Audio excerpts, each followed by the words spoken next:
Hello, everybody. We will get started, and more folks might trickle in, and we will welcome them as they come.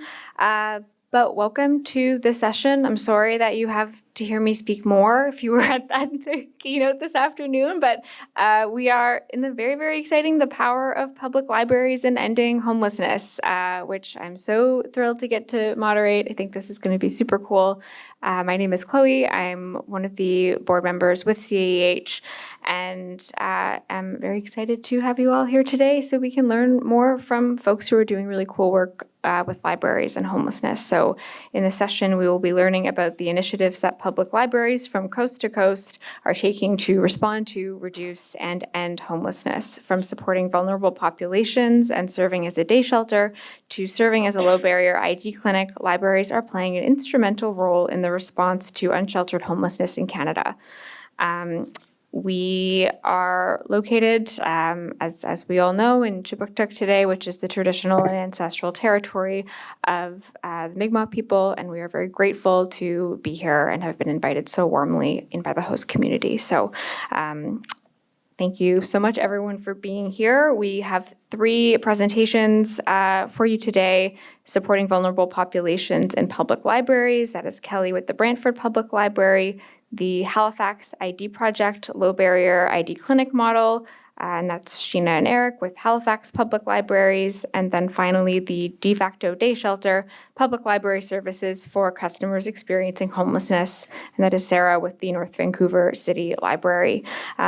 We have 20 minutes for each presentation, and we will have probably a good chunk of time for questions and answers at the end, so save them up, and looking forward to a great discussion after. And with that, I will hand it to our first presenter. Kelly, take it away.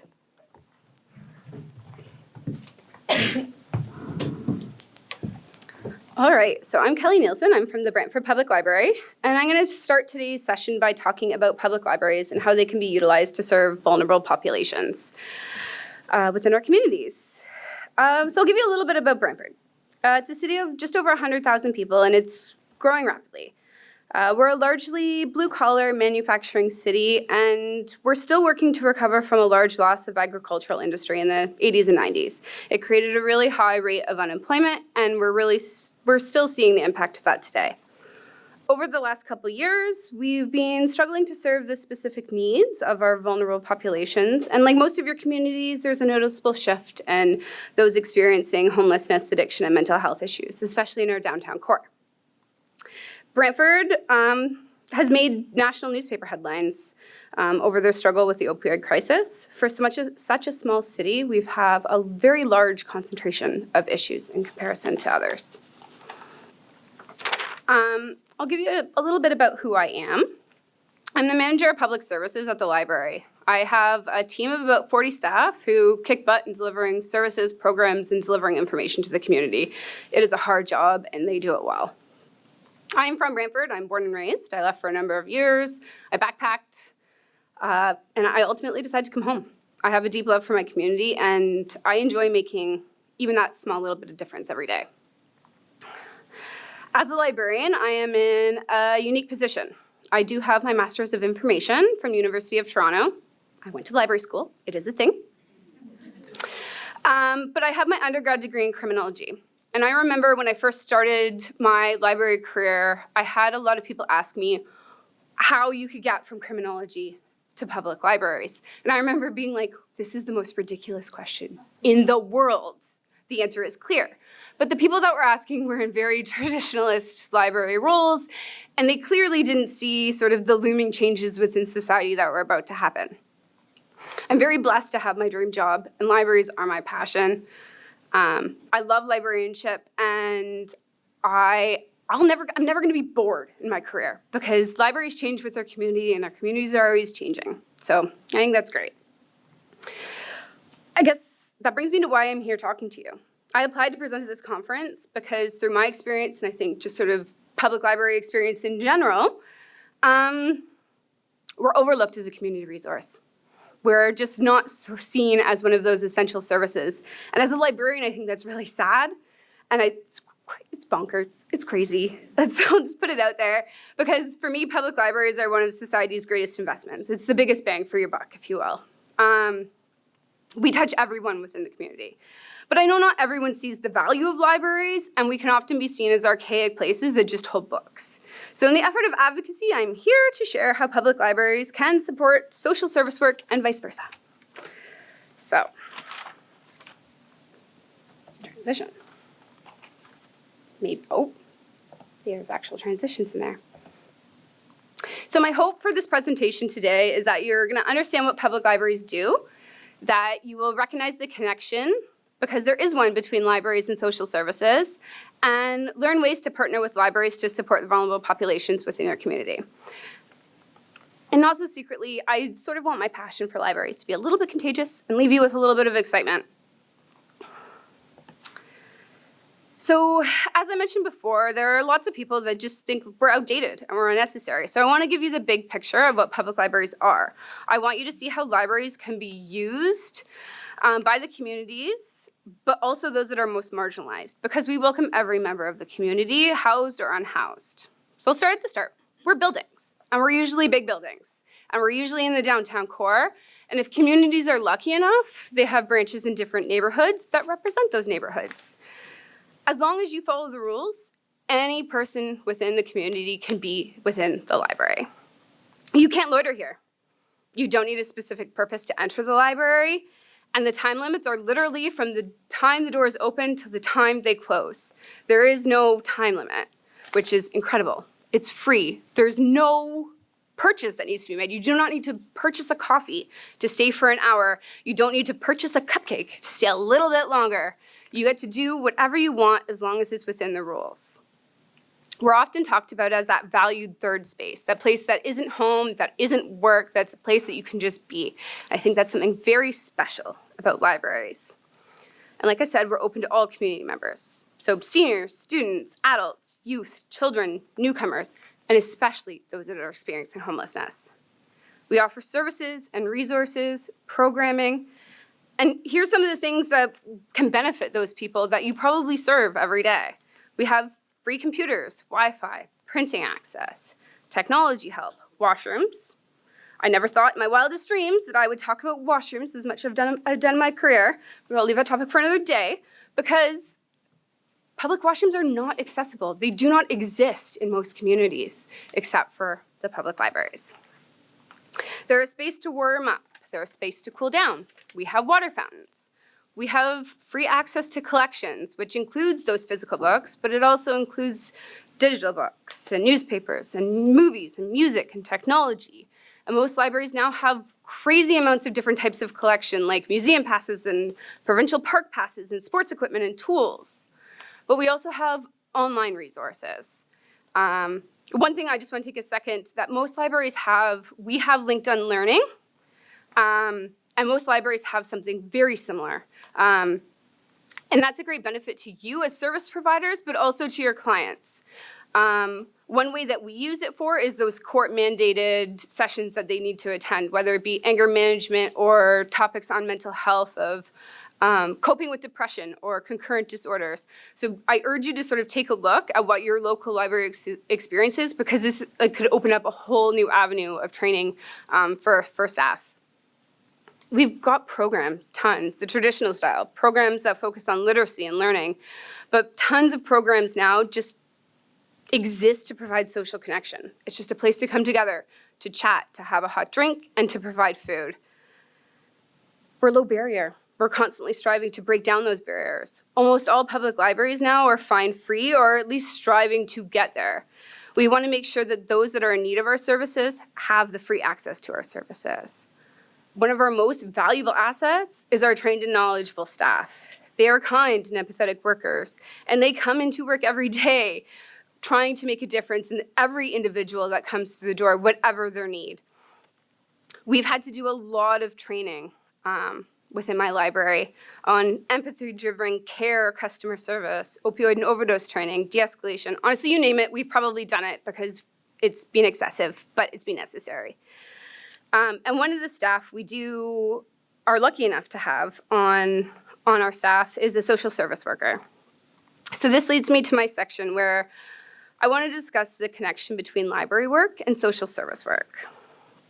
So we do have a social service outreach worker on staff, It is an amazing position that helps us fulfill the gaps in traditional library work. So I want to share the connection in a tangible way. My outreach worker actually just left on maternity leave, but she shared with me some of her connections from coming in from just the sort of the social work sphere into library land, which can be a weird and challenging place for those that do not exist within it. So I'm going to share sort of like our story of how we met and how sort of the position became to be as it is today. So back in 2018, we really began to see the increase in societal issues that started to arise within our downtown core, and the city, in partnership with a couple other community organizations, created a downtown outreach team. I was super ecstatic, and I couldn't wait to meet with the coordinator that was developing and leading this team. Her name was Alana, and our first connection was a very honest, real conversation because she was really just starting the position and trying to figure out how she needed to build this team that was sort of one of a kind and brand new for our city. And I know downtown outreach teams are a very regular part of our lives now, but for us, they felt very new back in 2018. So I spoke of how libraries were experiencing a shift from our normal traditional library services to serving those who are most vulnerable and marginalized within our communities. And that because of what we do, our organizational values and missions, we truly believe in access for all, for equitable service, for community building, for empathy and kindness. We are often a point of first contact for those that are going through a hard time within our communities. And I also spoke of how we're struggling to serve these populations because there was such a dramatic increase for us. It was such a shift in our service models and the delivery of what we were doing that we were really struggling to do this. And I was really excited for how her team was going to support this population.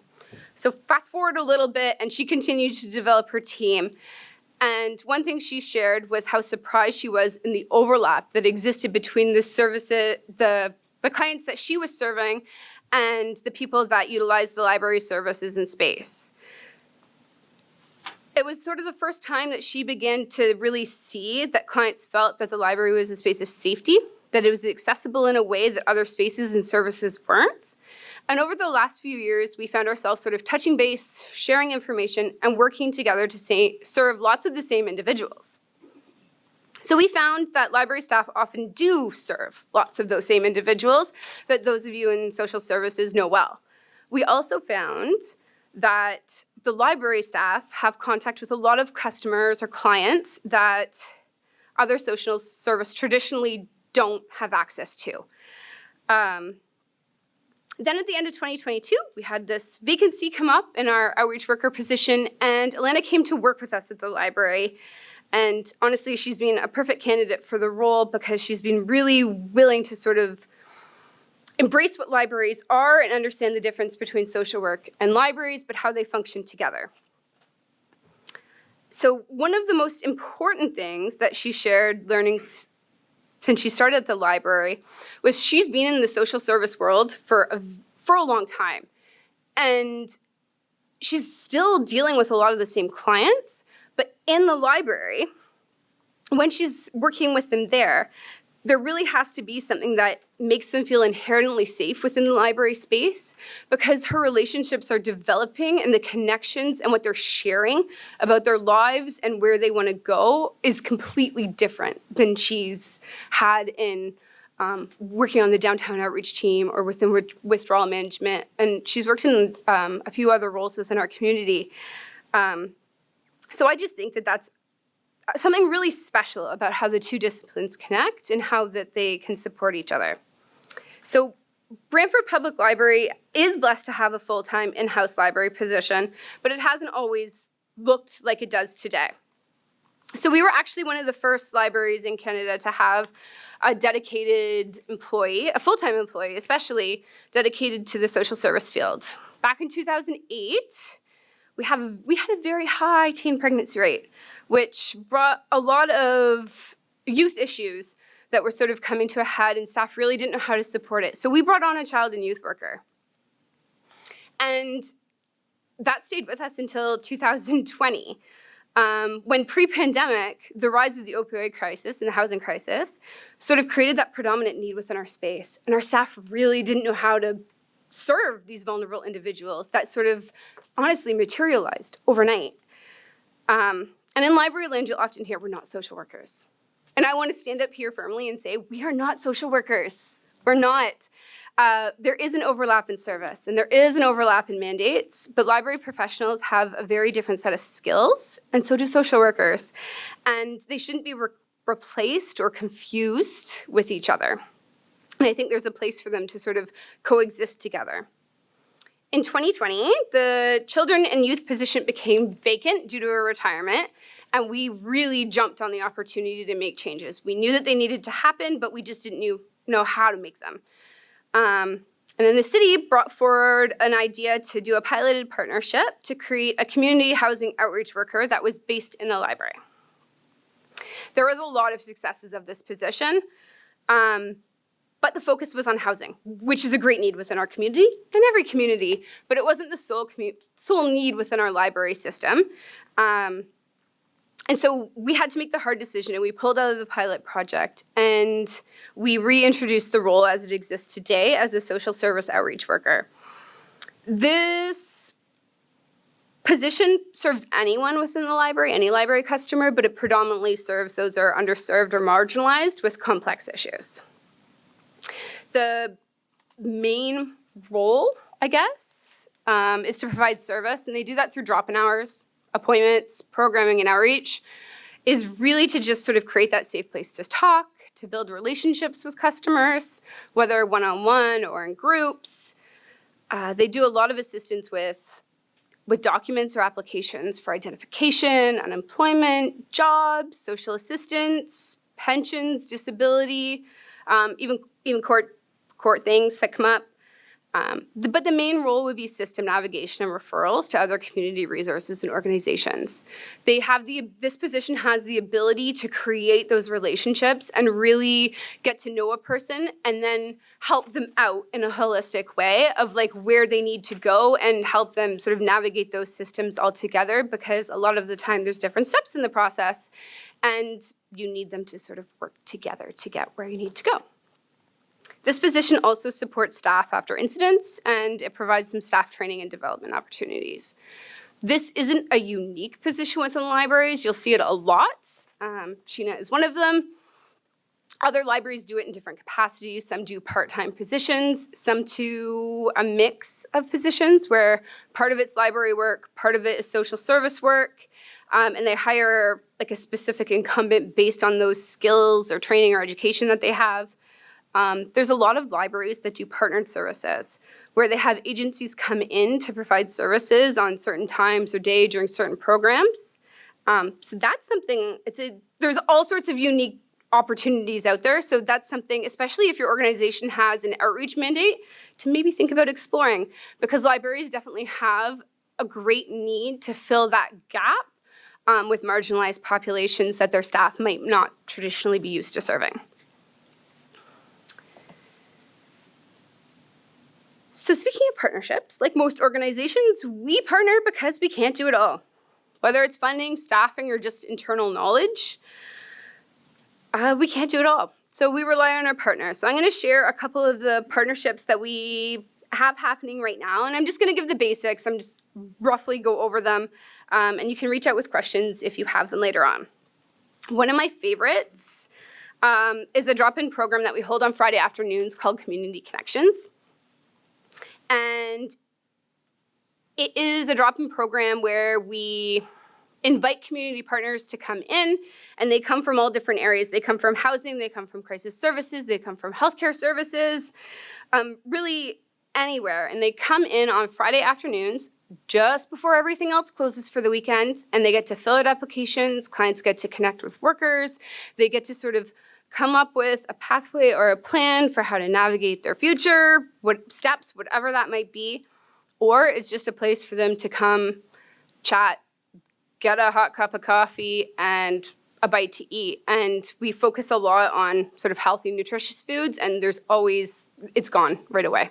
It's just veggies and fruit, and everyone eats it up. But that is one of my favorite services. It's just absolutely simple and effective.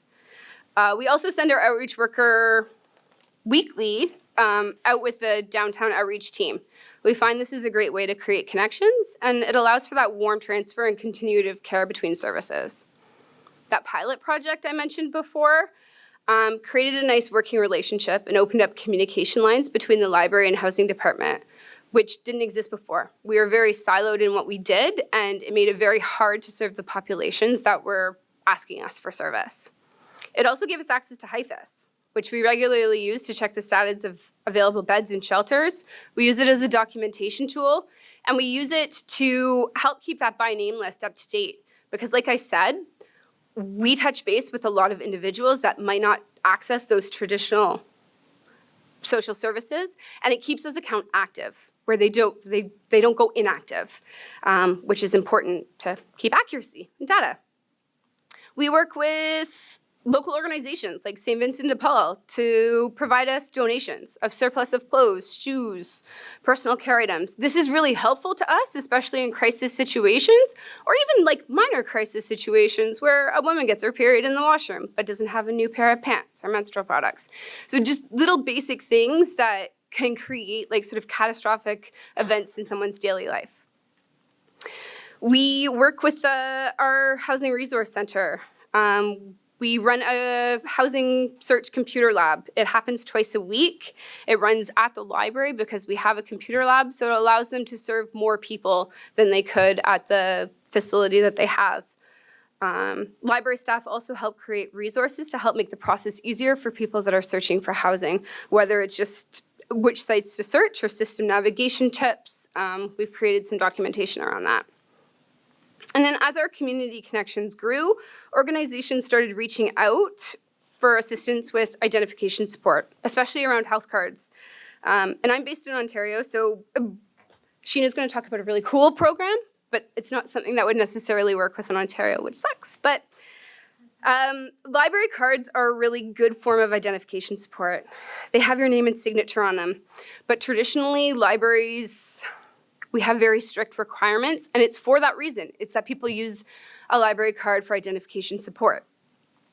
But I got thinking, with all these requests coming through, I'm like, there has to be a way to support all of these people that need identification help. And that access to HIFIS really got me thinking. I'm like, all of these organizations have proof of who the clients they are serving, whether it be immigration records or CAS like files or disability or like, there's all of these records. And even HIFIS themselves, lots of service providers upload even expired documentation on it. I was like, okay, let's try this. Let's do a pilot project. And I started allowing workers to sort of vouch for identity of their client. And it's been a great success. There's been so many people that have been able to get especially health cards because of it. So yeah, that's something out there. And if you're going to approach your local library, there might be a little bit of hesitation, but you're welcome to like throw out my contact information and I can sort of walk them through the stress of that. We also are lucky enough to partner with Wilfrid Laurier University. They're across the street from us, and we regularly host social work practicum students. And this winter, we have a couple students who are going to be creating personal care kits that we'll give out at the library, and it's courtesy of a grant that Laurier got. Also this year, I engaged with a couple criminology professors through a study they were doing on the perception of safety in the downtown core. And through that project, we've actually started our own research project with our library and 2 other Ontario libraries around the securitization of public libraries and the implications that could have on serving all community members, but especially those that are marginalized, because we know that the securitization of public spaces is going to have an impact. We do simple things like host tax clinics and other service candidate information sessions. They require limited, if non-existent effort on libraries' parts. We just offer space, and they run them. And we have a really good relationship with our health unit. Back in 2018, I asked them to start doing some overdose training for my staff because we were going to start carrying it on site. And now they come every 6 months, at least once a year, and they retrain staff, they do refreshers, and they use a lot of local data, which is incredibly helpful for us to deliver service.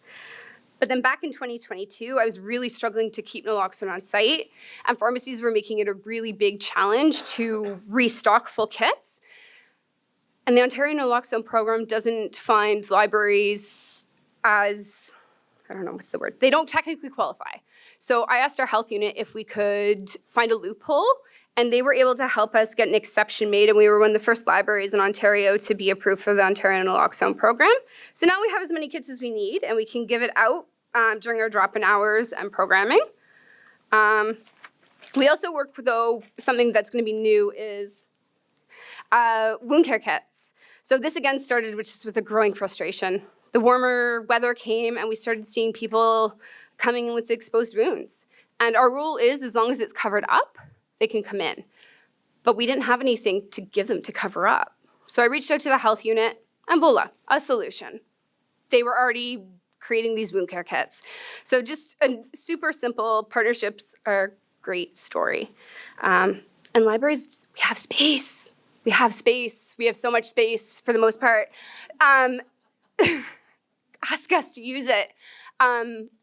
We have a lot of partners that just come and use it to do work, to do paperwork, to meet with their clients. So I'm going to end it there because there's only so much time, and I could talk all day.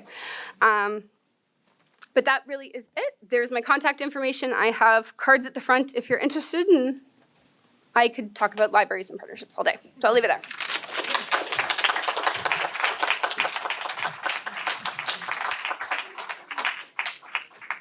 Thank you so much, Kelly. I feel like the local libraries of everyone here, you've made work for all of the librarians of everyone here. Thank you so much. Okay, so next up we will have Sheena and Eric with Halifax Public Libraries. I will get this up. This is yours, right?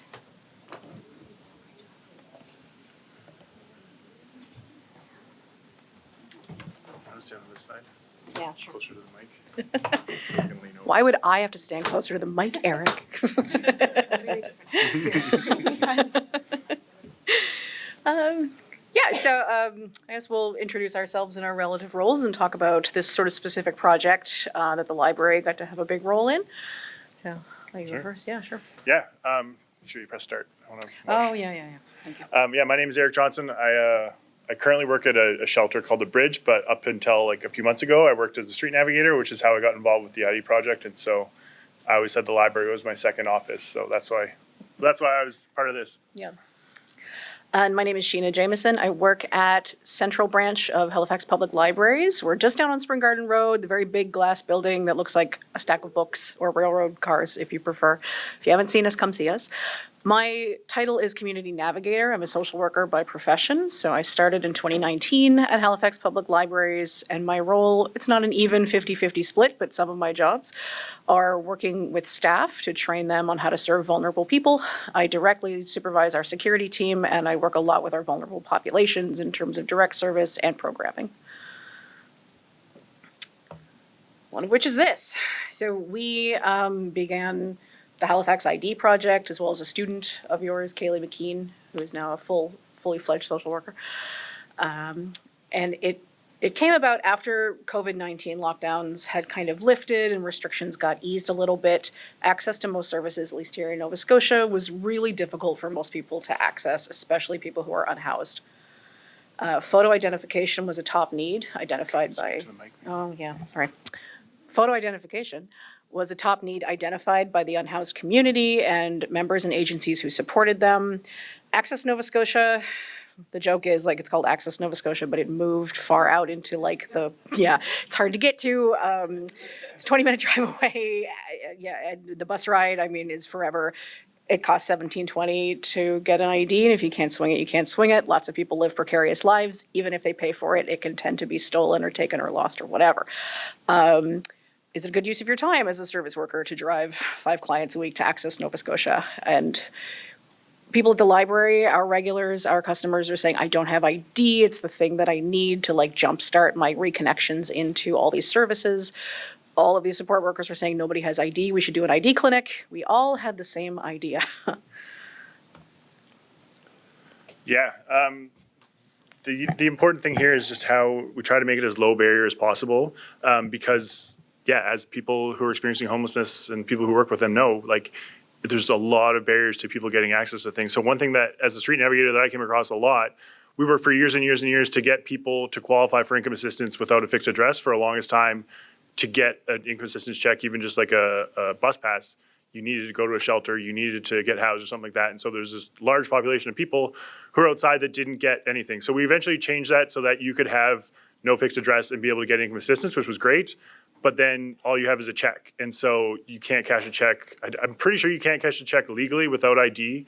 And so people have this $300 check now that they get for their basic living allowance. But I was like, well, I can't, I've done it a few times of just like endorsing it and cashing in my own. But as I know, and talking to lawyers, like that opens me up to a whole bunch of accusations of fraud, and like there is a potential that you can get in a lot of trouble for that. So I really tried to not do that.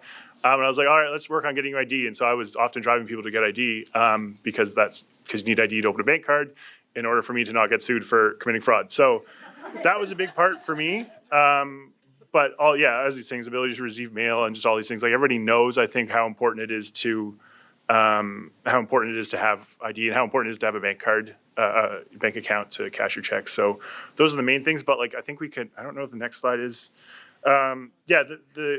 there's just like, we could make a whole list of things that you need ID for, whether it's to get into, you'll still get seen by the emergency department, but you need ID to get a birth certificate, at least to get a health card, and all these different services that we can access through ID. So I don't think we need to talk too much about why people need ID, but it's, just creating a little barrier. Down. Enter the library. So lots of social service folks thought, like, we need to do an ID. We don't have the capacity to host it. We don't have the space. We don't have what's required. They thought of the library, which I think is a really good outcome of my job and being a constant presence in the lives of people like Eric, saying, what do you need? Do you need anything? Come to the library. We can help you. And kind of putting the library in that sort of community of care and keeping us at top of mind for the people who are doing that direct work, to use us. We are a community resource. We are their library too. And so people thought, oh, the library. And I thought, yes, this is exactly what I want you to do. It's the default space for the unhoused community. We don't really have a lot of daytime space for people to be. Most people are at the library. We have space, tech, and capacity. We have roles like my own with a social service mindset and social work education, who can kind of anticipate, hopefully, the needs of people coming and how we set that space up. We can act as a hub for clinic operations, and we do.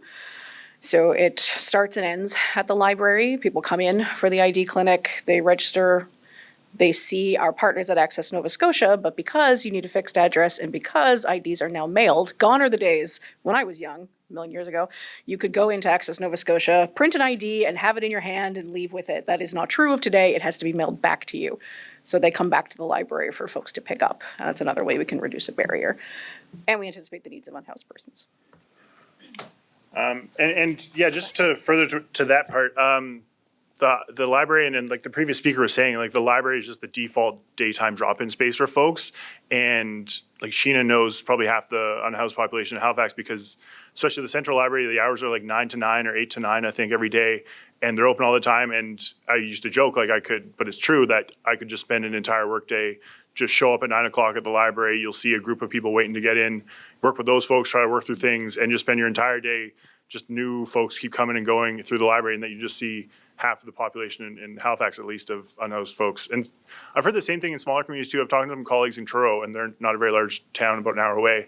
And they're just saying, like, yeah, people say there's no homelessness in Truro, but then you go to the library at 9 o'clock in the morning and you'll see a lineup of folks, and there's a good chance most of those people are unhoused, and that's how you can connect with them, is because the library is one of those few spaces, as the previous speaker talked about, like that, just that they're open to everybody, and then that's who goes there. And I also,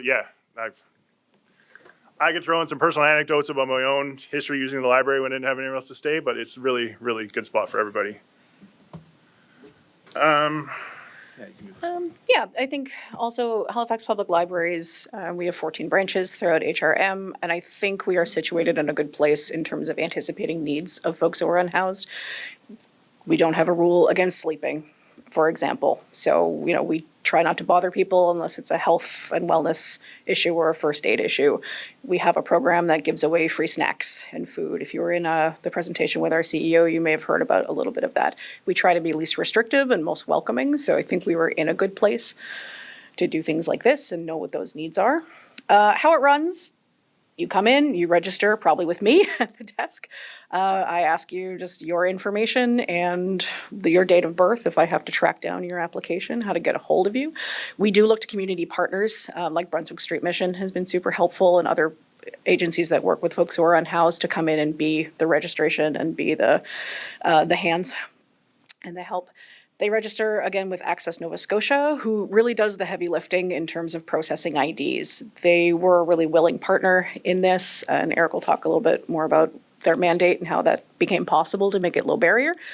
But they bring all of their equipment in on site. We process the IDs all on site. So folks just have to come in, get their photo taken, update their information, submit their documents, and then they go about their day. 10 to 14 days later, ideally, the IDs arrive at the library, and then you can come in and pick it up from us. For pickup, we also try to make that low barrier, because if you don't have ID, how are you going to show me ID to get your ID? Another barrier. So the person in charge or one of my security officers will verify, is this your photo? Is this your ID? You sign for it to verify that you've picked it up, and we will keep it for as long as you need, to a point that's reasonable. We may send it back if we get like 6 months or beyond, but sometimes it takes people a long time to come pick up their ID. Yeah, this is probably the best part about it. I feel like this is how you can replicate it in other ways, is the first thing you need is the willing partner in Access Nova Scotia. And I'm sure in other provinces it's a similar organization that provides IDs, but we couldn't have done it without them being such a willing partner, because most of us are just service providers. Like, we have time, we have some money, but this is like an official government thing that that they, thankfully were willing and able to flex some of their things and be problem solvers. A lot of times you get bureaucrats who are just like, no, we can't do that because this is the way it's done. And the people that we worked with at Access Nova Scotia were like, okay, we understand that we're missing this whole segment of the population, because they're well aware that it's really, really hard to get out to Access Nova Scotia if you don't have a car. And even if you have a car, it's still a bit of a drive. And the money is an issue. And also just like the figuring out the ID requirements is also a huge issue. And so that was another thing that I think we overlook sometimes, of how hard it is to get ID for folks. Like, especially working with the unhoused population, I've gone into to get people birth certificates, and in Nova Scotia, like, if you don't have any ID, you can still get a birth certificate, but you have to ask a lot of questions about people's like history, and it's really sad sometimes. People are like, are you looking for my birth mom or my adopted mom? And they're like, oh, I don't know who my birth mom is, or like, I don't know how many brothers I have. Like, I've been estranged from my family for 50 years, and just like, I have a lot of privilege, and I know that, and I thankfully know who my grandparents are, and I know where my parents were born, but so many folks just have no idea where they come from, and it's just like and sometimes being able to talk to the people at Access Nova Scotia to like answer those verification questions to get them the birth certificate, which then is one way to help them get photo ID, was really, really good. And so we don't have the people from Vital Statistics who give out birth certificate on site with us yet, but Access Nova Scotia is able to like call them up and they can work together, which I think is one of those other kind of keys, is like having the right people in the room, because if I just called up Vital Statistics myself, they wouldn't probably answer, but the people at Access Nova Scotia, they share an office with Vital Statistics, so they just call up their buddy who works down the hall, and they can just informally kind of get some of these questions answered, which is another huge barrier to folks, like to get, like Sheena was saying, like you can't show ID to get ID if you never had ID in the past. And so to try kind of work from getting the birth certificate, getting the health card, getting that third piece was really helpful with Access Nova Scotia, because they were really flexible. So I would say if you're going to try to replicate this in your own community, is you just need to spend some time, figure out how the ID company, the ID organization works in your province, and talk to them and get them on board first, because we really couldn't do this without them. And then having the good space is really important. A few years before COVID, we tried a couple times to get an ID clinic up and running, and we did it one time up at the welfare office in the North End, which was good, but also like that place is really problematic. There's a lot of people that are kicked out of there and aren't allowed to access. There's a lot of trauma associated with just getting turned down from your caseworker, begging your caseworker for money and getting turned down. It's a small space, it's not great. And the Central Library, I do encourage everybody to go to the Central Library and see how open and welcoming it is, and people can just walk in. It's just a much more welcoming place. And I feel like the list of people barred from the library is like less than a dozen, I would say. So there's very few people actually can't go into the library. And also, at least once or twice, I've snuck people in without security knowing because we really wanted them to get ID.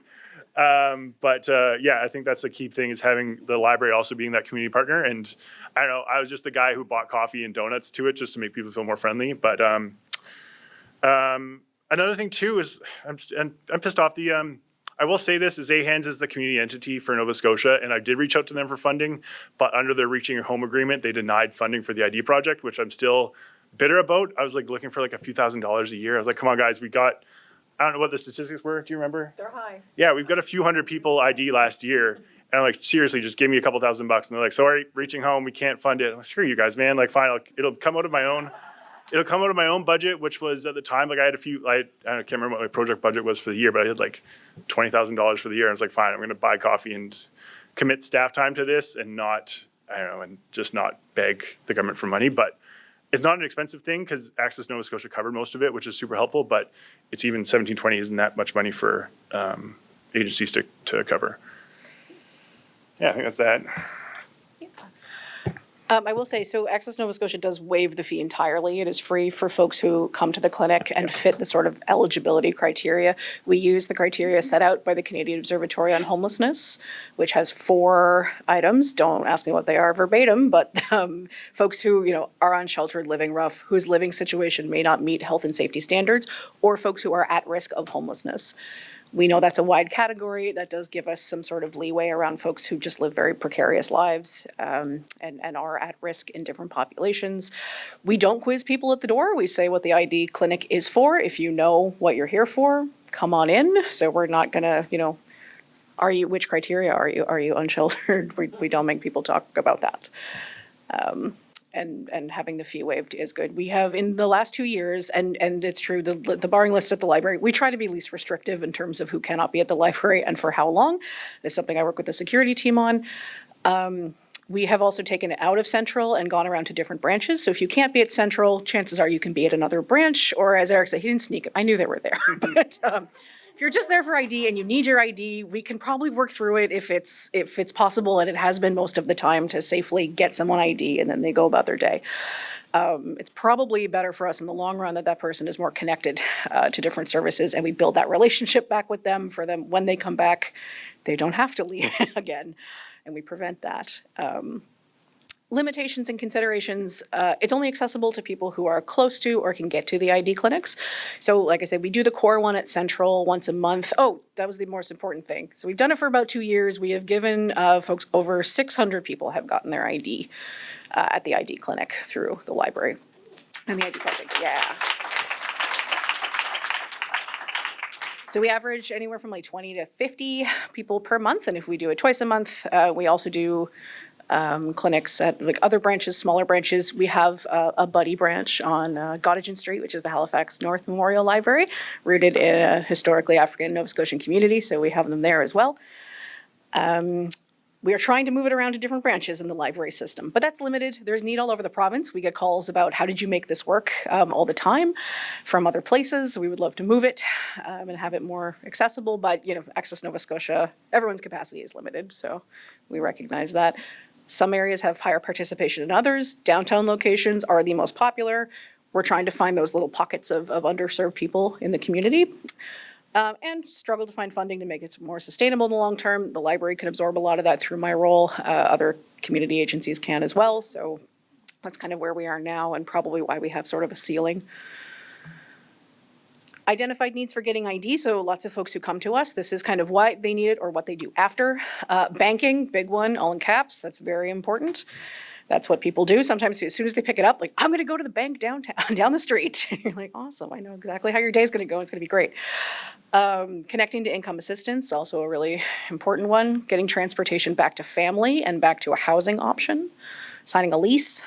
taking part in more community activities and travel for adults who live in care. So there's folks who've never had ID in their whole life and they're into their senior years, and their facility is trying to connect them to other things in the community. Applying for jobs, visiting family who is incarcerated, getting an ID updated after a name change or a gender marker change, and just reestablishing their life in the community.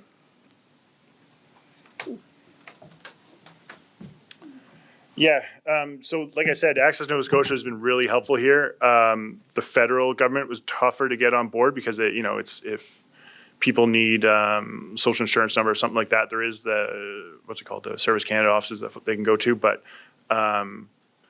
it's tough to have the same kind of conversation. I think Nova Scotia is lucky to be a small province, and like the offices for Access Nova Scotia are just down the street here, so I can just walk over there and talk to folks. Whereas for the federal government, for things like help getting connected with getting a housing letter to get into seniors housing, or getting onto, if you're separate from your spouse and doing really complicated things with pension and OAS and all that stuff is more complicated. But if we could get federal services to be so accessible, it would be really helpful.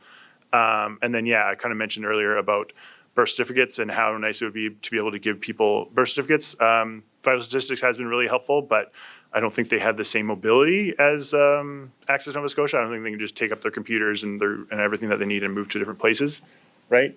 And health cards. In Nova Scotia, we contract out health cards to MSI, and they've actually been, it's funny, like the for-profit partners are more flexible, but they're pretty willing to help out. It's just, I don't think we've actually been able to get them on, but they've been pretty flexible and willing to work with us because, it's health cards are just as necessary as ID most of the time. We're starting to make them. I can't be heard. We're starting to make some inroads in, these are the two biggest identified needs after ID. What else are you looking for folks who come? Is they're looking for their health card renewal or replacement, or just their health card number if they don't know it, and birth certificates. Right now, Brunswick Street Mission has like a little bit of support for folks if they're looking for birth certificates. For folks who come in truly with nothing, we can start an application for you. It might take a couple more steps, and usually we will wrangle and help people wrangle options for that, or we kind of refer them to this other clinic to get the birth certificate, then come back for the ID. It's happened a couple times, but those are the other two key pieces of ID that people are looking for. Yeah.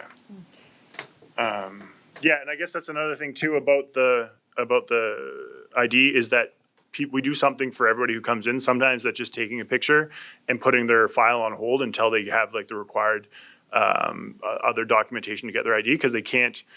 We can't just attest this person is Eric, so I know him, so give him an ID. They do still need those, birth certificate and health card to kind of verify that they are who they are. But people show up and we'll take a picture and start their application. And once they provide those, the required documentation that they need for the ID, then they don't need to get another picture taken. They'll just keep that file moving forward and mail out the ID. Yeah. I guess the beauty of having us as a hub at the library is we can collect all of those different pieces so that it's not as scattered, and they have some support in actually doing it if you have to go around and, maybe you don't know who has a photo of your birth certificate in your family, or you need to track that down. There's been a lot of that kind of piecemeal work, getting people kind of to gather all of those little elements. Hey, 20 minutes on the dot. Look at that. Boom. Thank you. Thank you.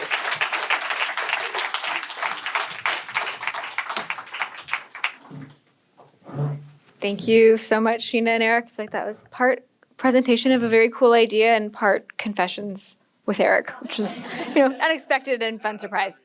Okay, last but not least, we have Sarah with the North Vancouver City Library on the de facto day shelter.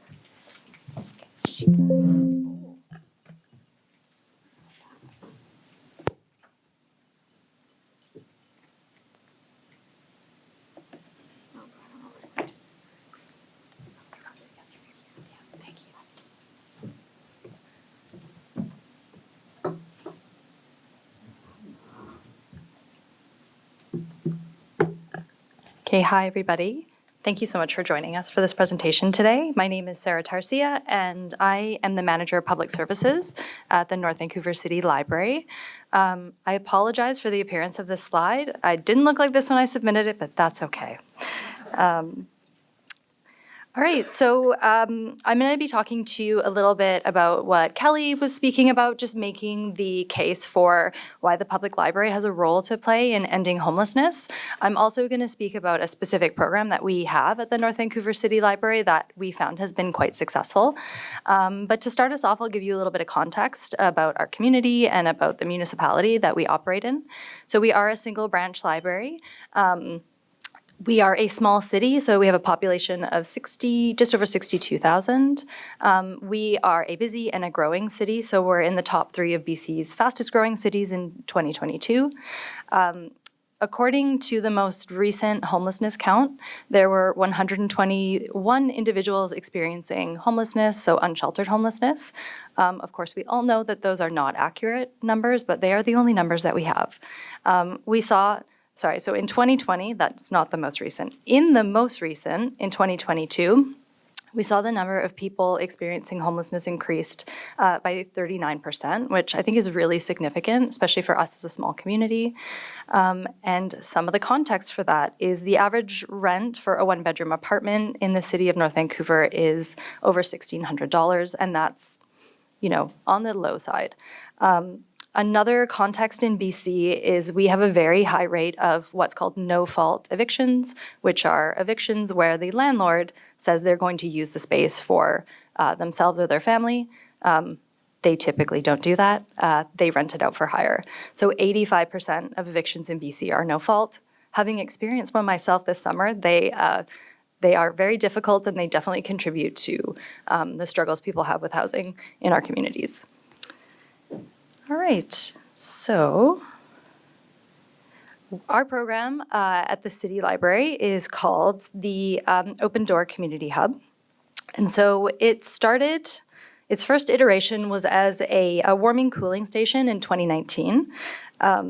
The library is a member of the North Shore Homelessness Task Force, which is a group of service providers, municipal employees, and folks who work for the libraries that tries to tackle issues around homelessness. So they had put out a call that there was a real gap in services on Fridays in North Vancouver and in West Vancouver. And so our response was to start a warming and a cooling center where people could come and have a snack. It was staffed by volunteers. And the library staff did a little bit of programming, but it was quite limited. And then, of course, COVID happened. I won't go too much into it, but safe to say that we were not able to offer that service anymore, partially because our doors were closed for a while as well. I hate to say that COVID offered this opportunity, but we did end up being able to access some funding through a grant called the Strengthening Community Service Grant. So this was a regional cross-jurisdictional partnership, which was led by the City of North Vancouver. So the Squamish Nation, the Tsleil-Waututh Nation, the Lookout Health and Housing Society, which manages the One Shelter in North Vancouver, the North Shore Neighbourhood House, the District of West Vancouver, the District of North Vancouver, which is a separate municipality. If you're not from BC, it's super confusing. And then City Library. We were all partnered with through this grant.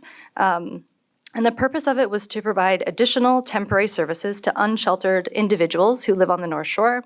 So there was a focus on urban Indigenous outreach, mobile outreach and service, coordination, community engagement, and training, and then fixed location services, which is what our program, the Open Door Community Hub, falls under. So we received a portion of this grant, and the most kind of powerful thing we were able to do with this funding is to hire our community access worker. So community access worker is a person who has experiencing working with vulnerable folks. They often have a social services background. Some folks also have a library background as well. And the purpose of that role is really for them to serve the customers that we know use the library who are experiencing homelessness or who are just generally more vulnerable. So for a little, give you some details about the program. So it's a twice-weekly drop-in program for community members who are experiencing or at risk of homelessness. It's not limited to people who are unsheltered, so anyone is welcome to join. and stop in and have a coffee and connect with people in their community. We, as I mentioned, it's staffed by a community access worker, which is such an important part of the program. We offer through the program access to a warm and a cool and a clean airspace.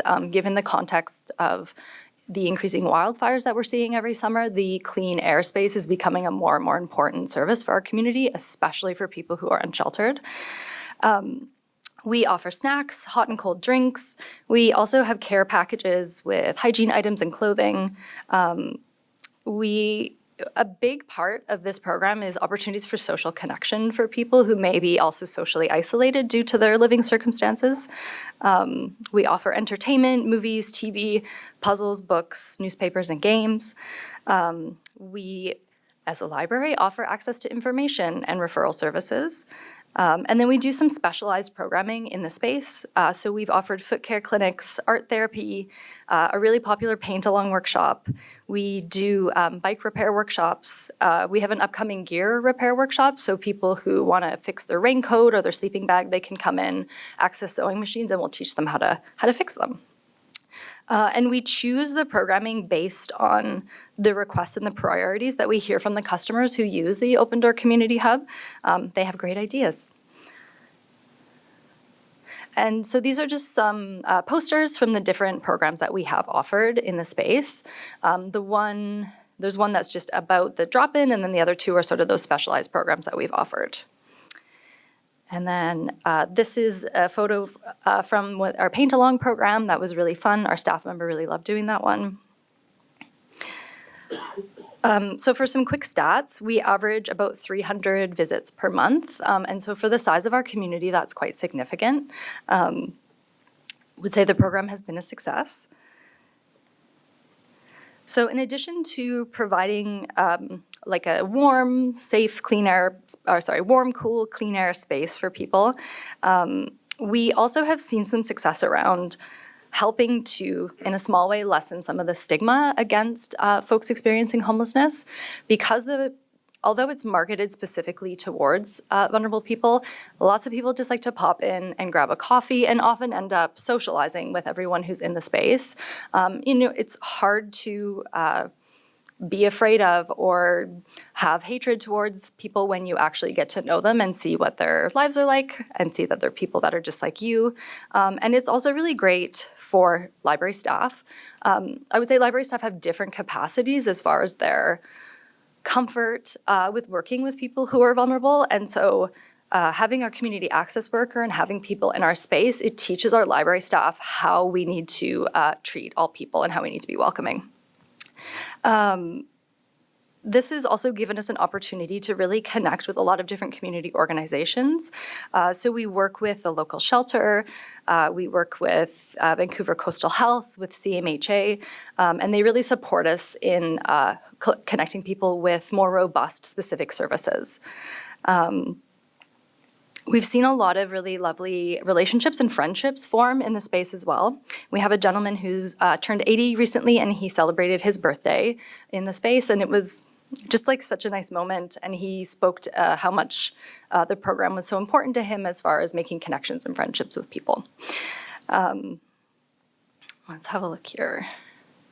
I also just wanted to mention, as a library, literacy is one of our sort of core, promotion of literacy, encouraging literacy is one of our core services. And we've seen that happen in the space as well with Wordle.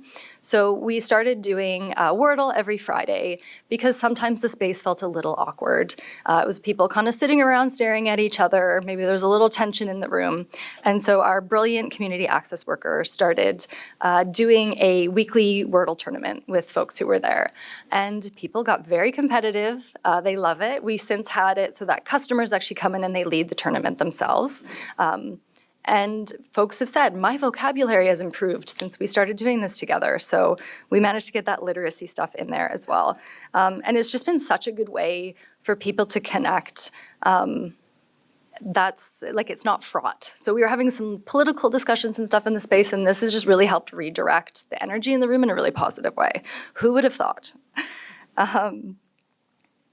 And in addition to this sort of feel-good stuff, we have seen impacts for people. So our community access worker has had folks who have spent time in the hub, who've been connected with social services, and who have ended up finding housing or getting employment because of being connected with services through our program. And so we see those kind of really like solid, like tangible impacts as well.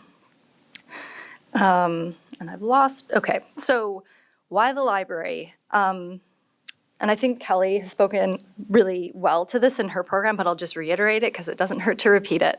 So first of all, we have people in our community who are experiencing homelessness, and they come to the library. They are part of our community, and in the same way that we serve new parents with story time, in the same way we serve our seniors with seniors programming, I really believe that it's the duty of the library to also serve people who are experiencing homelessness. They're in the library, they're part of our community, and so our services should reflect that, and they should be relevant to these folks in the same way they're relevant to other communities and demographics that we serve.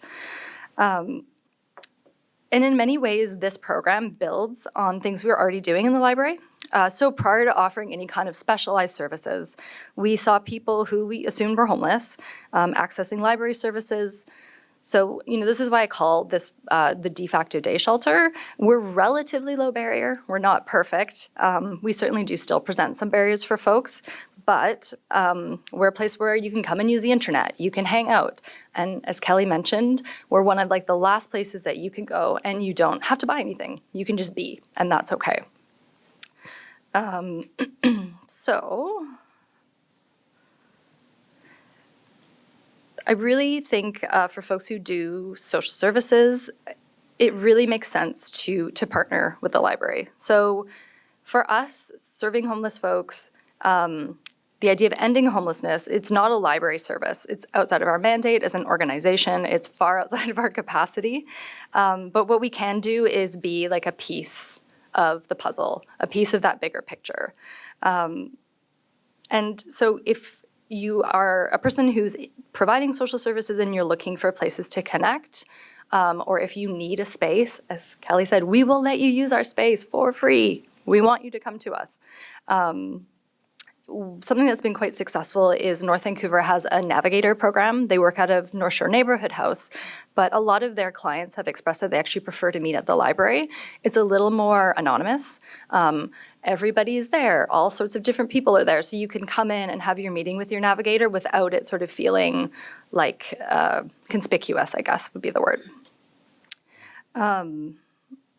So for next steps for the program, in our community, there are a lot of folks who are Indigenous and experiencing homelessness, and we don't necessarily see them accessing this program. So for us, that says we need to keep working on it. So we have relationships with folks, particularly from the Squamish Nation, and so we're working towards making our services like relevant and culturally safe for Indigenous folks, so that we can be serving that population as well. We also are just continuing to try and be as responsive as possible. We've started to have lots of requests for IDs. And so right now we're doing it on a very ad hoc basis where we have some funds and we will help people get their birth certificate or that kind of thing. In future, we're hoping to have a more formal ID clinic like the one that Sheena was describing. So the thing that has been really challenging recently for us is the fact that our Strengthening Communities grant funds ended on September 30th. And I know a lot of other folks who had COVID monies have had similar experiences. After a couple of extensions, we sort of got the final no more on September 30th. We were really lucky that we got some bridge funding from an organization called Spark. I apologize, I can never remember what that acronym stands for. I can look it up for you later. They have provided us with enough funding that we can keep the program going until 2024. September of 2024, so we've got almost a year. So a real focus for us this year is on making a business case to fund this position, the community access worker position, and the program in an ongoing way with municipal funds, so it's part of our operating budget. So we really have to make the case that this is a library service and it's something that we should be doing in the library. So we are working on it.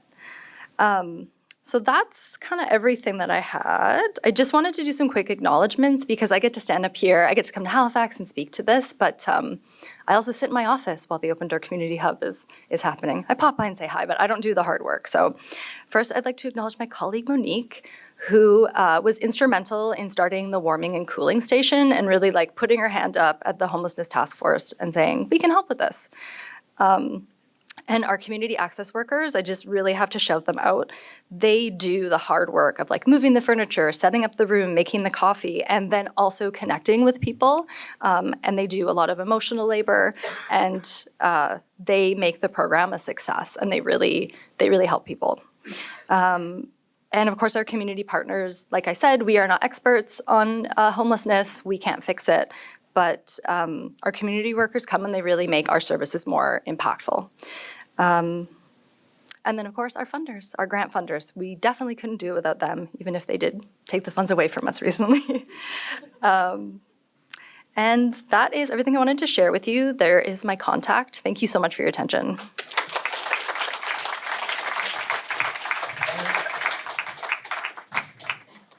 Amazing. Thank you so much, Sarah, and everyone for the awesome presentations.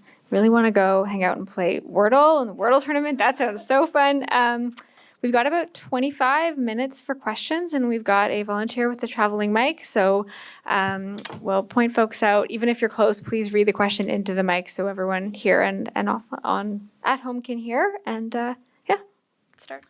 Okay, first of all, I apologize for my glasses. My eyes are burning right now. But anyways, I want to say thank you about the library being called a third space, because I feel like, especially with COVID, we've been lacking a lot of third spaces. And as an immigrant myself, I actually consider the library where I'm from, Toronto, as my own very own third space. I just go there just because if I don't want to go home, that's the best place to go. Because sometimes they have snacks, and who doesn't like snacks? Anyways. So I have a question concerning library cards, because I know in Toronto you need an address, a valid address, to get a public library card. And I know when I first came, I didn't have an address in Toronto, so I was denied a card for a few times until I could get a place in Toronto. So I was wondering if the same thing applies in all your various different libraries. And if so, how can we combat that issue? Because we know that these people don't have housing. And I love the fact that you're helping them get IDs, because I don't know why we have delayed this, because ID is something everybody should have, regardless of whether you're housed or not. It's just something the government should give you for free. I don't get why you're charging me for an ID. But anyways, I was just wondering if you guys offer that for free and how you're going to combat the issue of needing an address to have a public library card. And yeah, that's my main question. Thank you. All right. So, like I said, traditionally, library cards can be sort of barrier.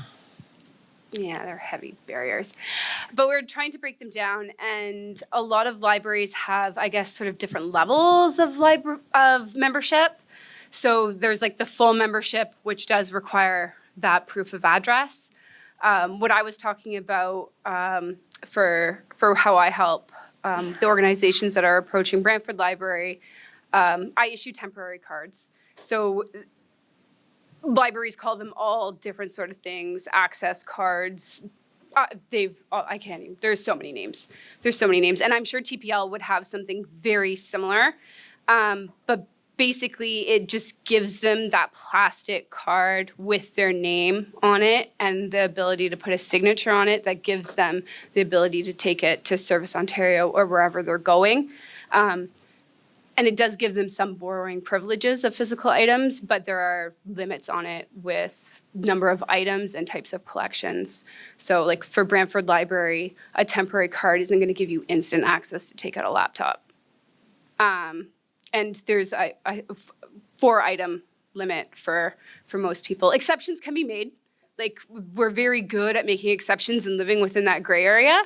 But yeah, address is still a big part if you do want that full membership. So we have something similar at the North Van City Library. I'm looking at Monique because this was one of her projects that she initiated and saw through. We call it an access card, as Kelly mentioned. And so if you don't have an address, you can get an access card. It does give you some limited borrowing privileges. It also allows you to get on the computer. Monique, you can correct me if I'm wrong, but if you're in good standing on your access card for a certain period of time, 6 months, then you get to access a full card. So basically, we kind of put you through a trial that show us that you can be responsible with our resources, and then you get full access. I understand it does sometimes feel a bit yucky, though, too, that we almost have a bit of a two-tiered system for folks, but it's how we've managed to balance sort of the voices that cry out about protecting our resources and the things that we buy and making sure that folks at least get some access.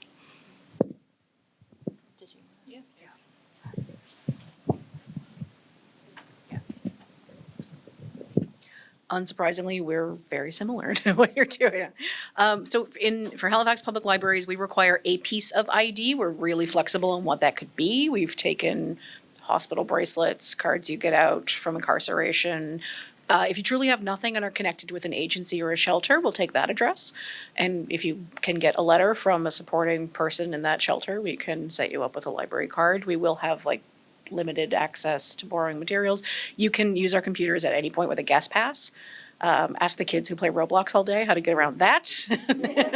They're really good at it, but it's free access. You can take it, so you at least have that access without any kind of membership to us. So we will try, and like yourselves, we have lots of flexibility, and we'll try our hardest to get the thing that someone needs for what they're there for. So it works out for, I would hopefully say, most folks.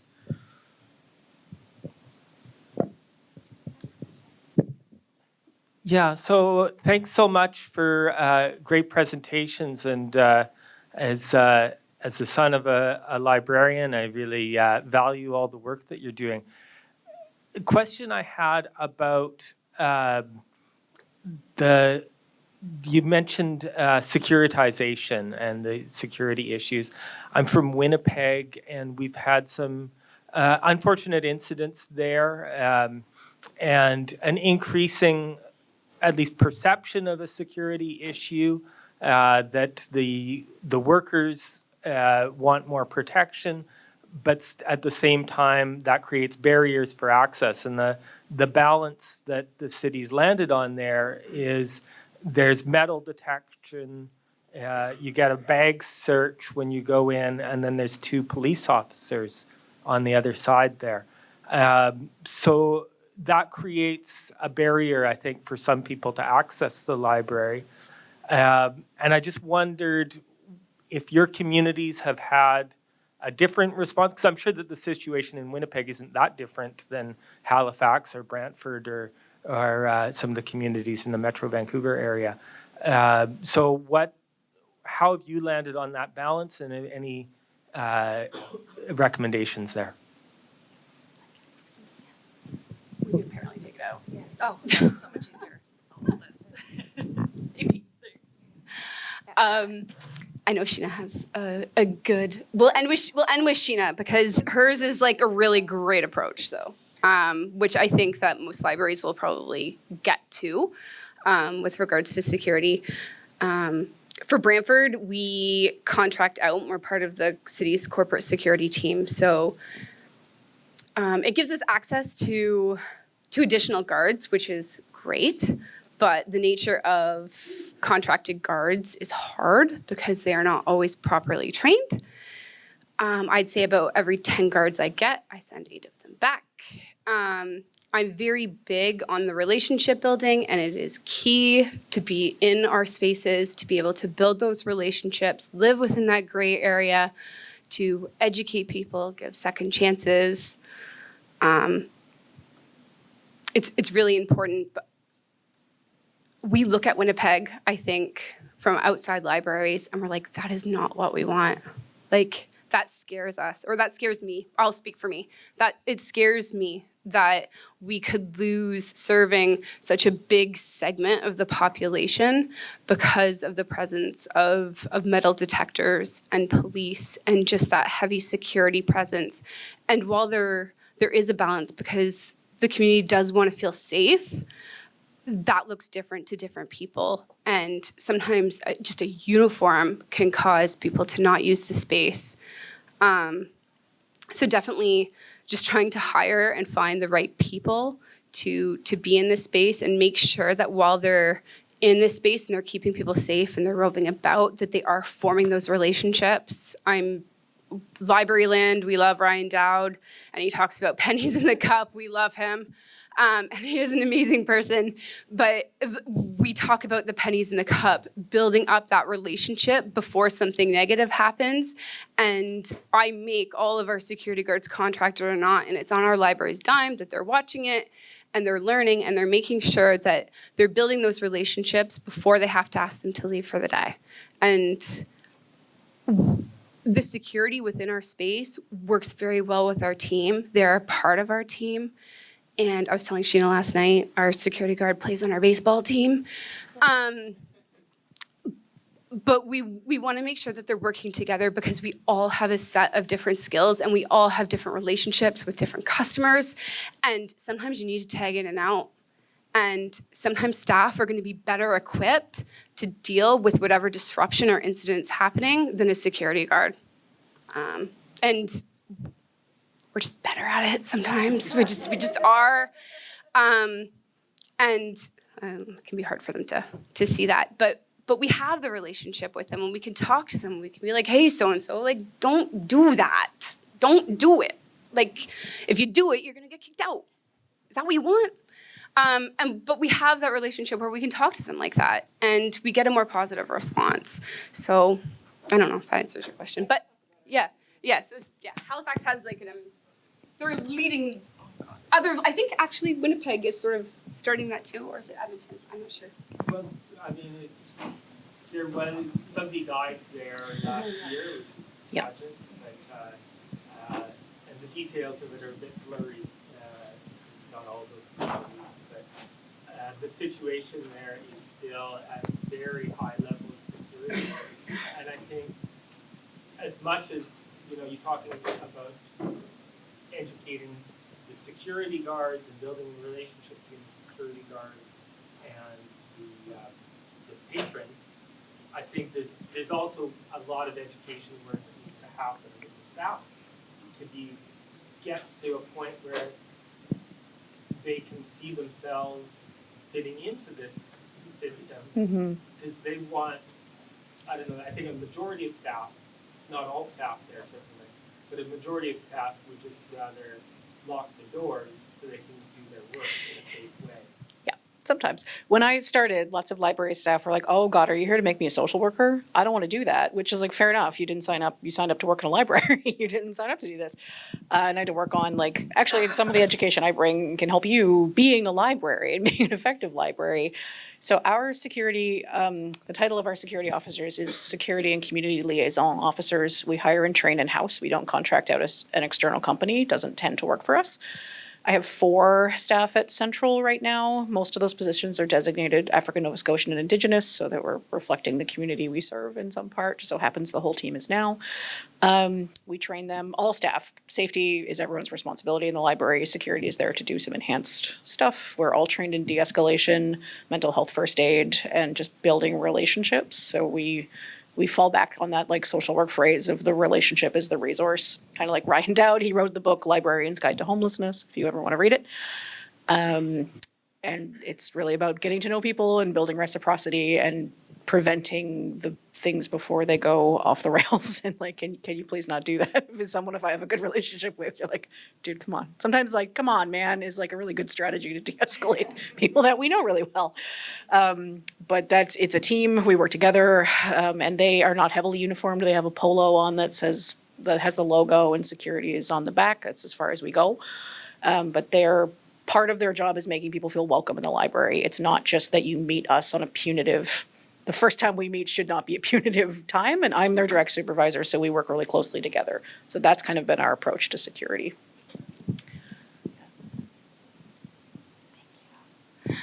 So as a smaller community, we do not have our own dedicated security folks. So we are located across the Civic Plaza from City Hall. They have folks they call the commissionaires who provide security for their building, and in a limited way, they provide security for us as well. They're typically not stationed at our building. We call them if we need them. We often don't call them because, as Kelly mentioned, sometimes depending on who's working that day, they can come and they escalate things or they make things worse. And our staff are actually better at handling incidents. One thing I think that you mentioned that was really important is how library staff really need both to be trained in how to de-escalate, to have like a trauma-informed practice, to know people, so that they can handle these incidents without it having to escalate to us calling the police or security or anything like that, and also to keep people safe as well and themselves safe. One thing we've observed is if you look at the stats in our library, they have been increasing, but major, scary, serious security incidents are super rare, at least in our context. What we're finding for staff is it seems like it's a bit of a death by 1,000 cuts. So rather than you're dealing with someone with a weapon or something very scary, you're just dealing with kind of people who are a bit stressed and unpleasant over and over and over again. So we're exploring right now ways that we can support staff to have more resilience so they feel better equipped to work with folks who are having a bad day. So things don't escalate. So that staff don't feel that it's a burden to do this kind of work.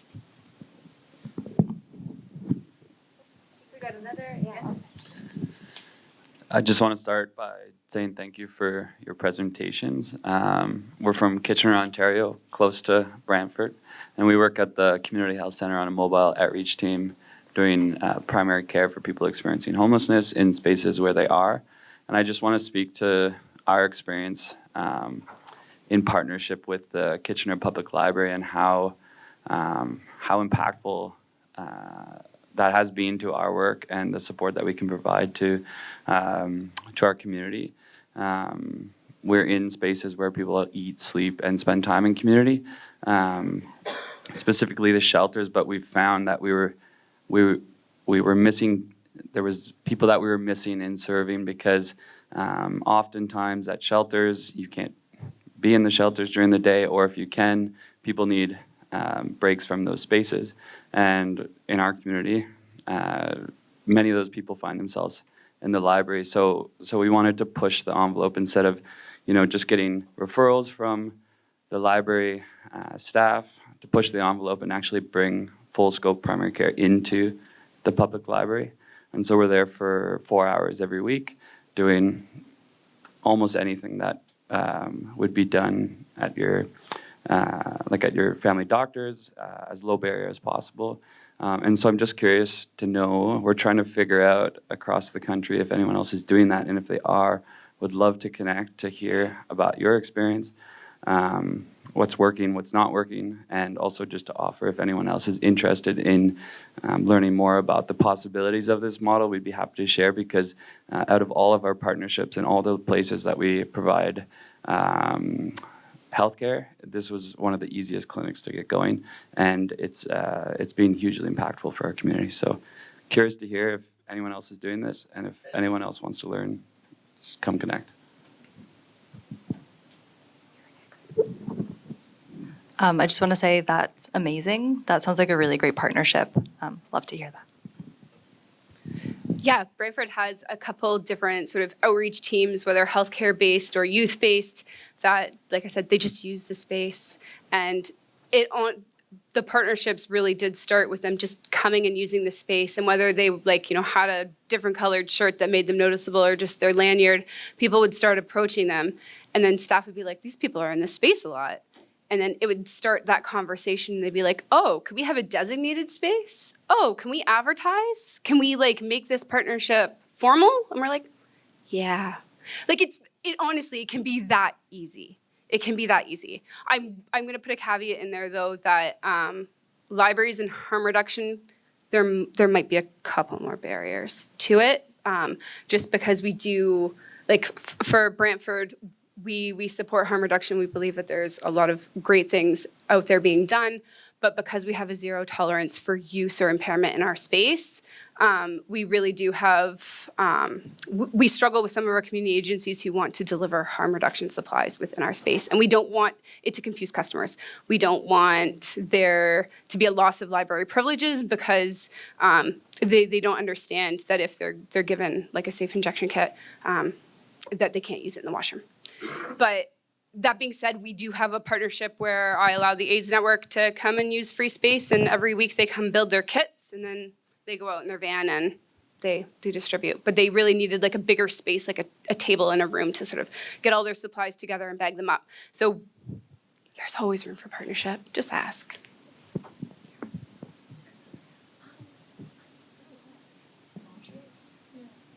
We have done that in the past. Yeah, at least mostly right now, COVID changed a lot of things for us. So mostly now we have lots of outreach teams who make the library a stopping place. So Safe Supply folks and MOSH, which is our mobile outreach, Street Health, I think has mostly moved to a drop-in format. Yeah. Yeah. Yeah, well, they have a van now, so they don't need the space, but before they had this huge van. I remember a few times I'd just be like, hey, Sheena, can we book a conference room for half an hour while we change these dressings on these guys' feet, or like while we do this? And so, yeah, I work a lot with the MOSH team too. We're a lot of like on call for urgent situations. Yeah, just being flexible and yeah, just knowing who to text to be like, hey, can we have a space for this? Is super helpful. I've got a question for Kelly. You mentioned in your presentation that the library uses HIFIS. So are you an access point for coordinated access? No. Okay. I say that with hesitation because with that first iteration that we had in partnership with the city, we were, and we've slowly been taking housing away completely from the role because there's so many complications, and yeah, we're not. So you're not an access point for coordinated access. You know what I'm talking about there, right? Through reaching home. Sort of. Okay. It's mostly my Okay. outreach worker that would Okay. sort of deal with that. Okay. Right now for HIFIS, it really is a documentation tool for us, and we use it to get a bigger picture for the different customers that we're helping serve, but also to get access to those live number of beds available. Those are the main things that we're using HIFIS for right now. Okay. Okay, I'll talk to you after. Okay. Go. Time for one last question. There's one more person. Yeah.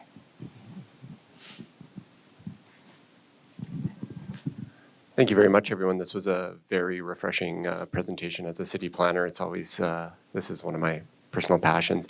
I'm coming at this from the same context as Josh. I'm also from Winnipeg. And one of the elements, sort of the missing links that we talked about in the last time we brought up the Winnipeg library situation, is of course, as public institutions, it requires political will to fund these components, and often the decision makers also need that education. For example, our library board has 2 counselors that have been selected that personally aren't our biggest allies, I would say, lightly.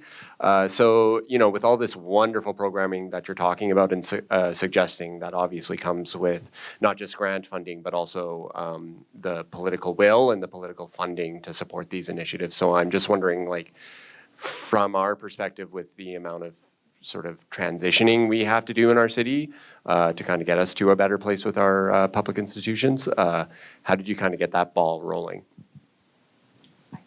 Yeah. So we are getting the ball rolling. As I mentioned, we are currently grant funded, but we are hoping to have it as part of our operating budget. And so, I think the important thing to do, at least from my perspective, is people have a very specific idea of what library and library services are. And so you have to make the program, you have to make it clear that this is library services. And I think if you can really articulate how and why this fits within a library's mandate, I think councils feel a lot more comfortable with this kind of programming.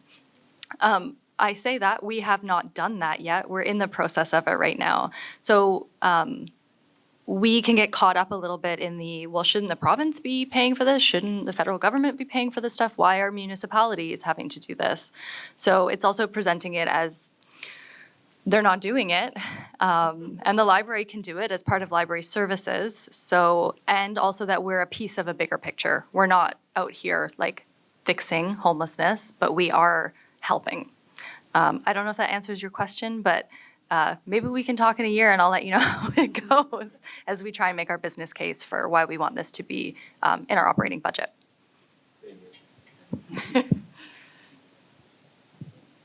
Anyone else want to? Our municipal business unit, so our budget comes from, the yearly presentation of here's everything we do and the depth and breadth of what we do and the impact to community and what's going to, numbers and relevance. But I think the kind of beauty of roles like mine is that it is kind of refracted back into this is library service. This makes the library better. Anecdotally, I can't tell you stats on this, but the comfort level of our staff, part of that securitization is staff deserve to feel safe in their workplace. It's not going to be down to just a security team or just me. It's going to be an effort by all of us at all levels, but their comfort with working with vulnerable people and to be on the floor is like night and day. They feel prepared. They know what to do. We have a team approach. It makes the library a better place to work. It makes the library a better place to be. And I think things like that are really powerful in kind of the rationale behind why would you stick a social worker in a library. That was kind of like, people are like, what do you do?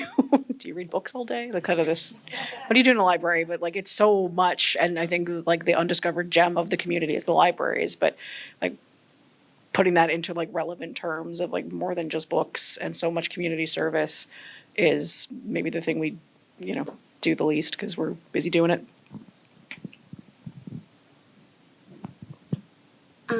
And for Brantford, I think that's why I tried to highlight that sort of transition between our child and youth worker to where we are today.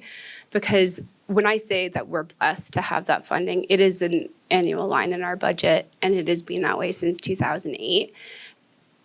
And I'm not naive to think that we got that funding, that budget ask approved for in 2008 because it was youth specific. I'm not going to be naive about that because I think that probably played a really big role in why that happened. But because we've continually maintained that budget needs to be allocated for something along that lines. I think that's made a big difference. Even when we sort of veered off and we did a partnership with the city for that 1 year, we kept it. It was there. We didn't take it away. We didn't reallocate it somewhere else because we knew that it had value.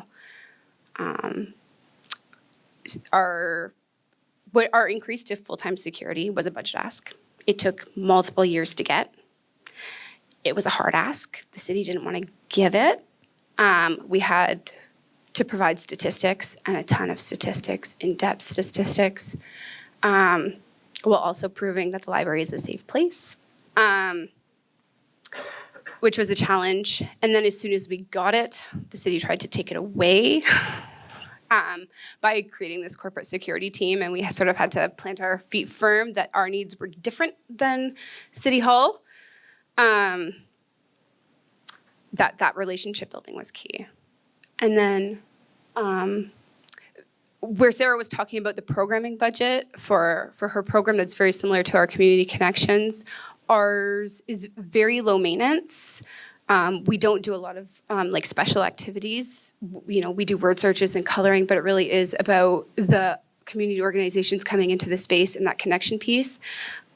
I think we have $25 allotted per week for food.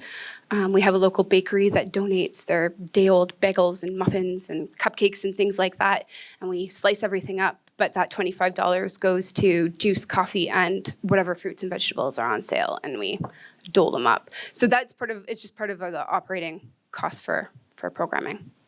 So that's how we do that. Okay, we are at time. I know there are more questions, and hopefully the presenters are able to chat with people after. But thank you so much, everyone, for your great questions and participation, and to all of our presenters for some super interesting and exciting presentations. So thank you so much. We have a refreshment break now. Artisan Market is happening, and let's give another round of applause.